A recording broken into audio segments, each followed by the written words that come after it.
একটি গ্যাসের বাষ্প ঘনত্ব 8, তাহলে আমাদের বাষ্প ঘনত্ব ডি সমান বলে দিয়েছে 8।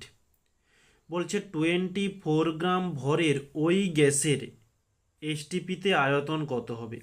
তাহলে এটা যেই গ্যাস, ওই গ্যাসটি যদি 24 গ্রাম হয় তাহলে তার আয়তন কত। তো এই গ্যাসটির আণবিক ভর কত, যে এম সমান 2D। আমরা এই সমীকরণটি জানি। 2 কে 2 থাকলো, ডি এর মান 8, তো 8 ইন্টু 2 করলে আমরা পাচ্ছি 16। তো আমরা জানি যে কোনো গ্যাসের আণবিক ভর সমান হয়ে থাকে কত, এসটিপিতে 22.4 লিটার আয়তন। তাহলে 16 গ্রাম ভরের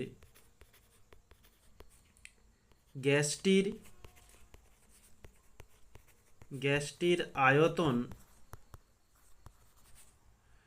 22.4 লিটার।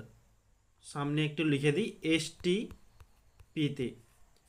তো আমাদের বলছে 24 গ্রাম ভরের গ্যাসটির আয়তন কত, 22.4/16 ইন্টু 24।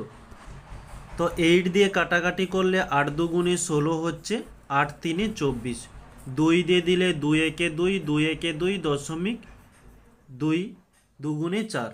তাহলে আমরা পাচ্ছি 11.2 ইন্টু 3, অর্থাৎ 3 2 6, 3 একে 3, 3 একে 3 এত লিটার। এটি হচ্ছে আমাদের অ্যান্সার।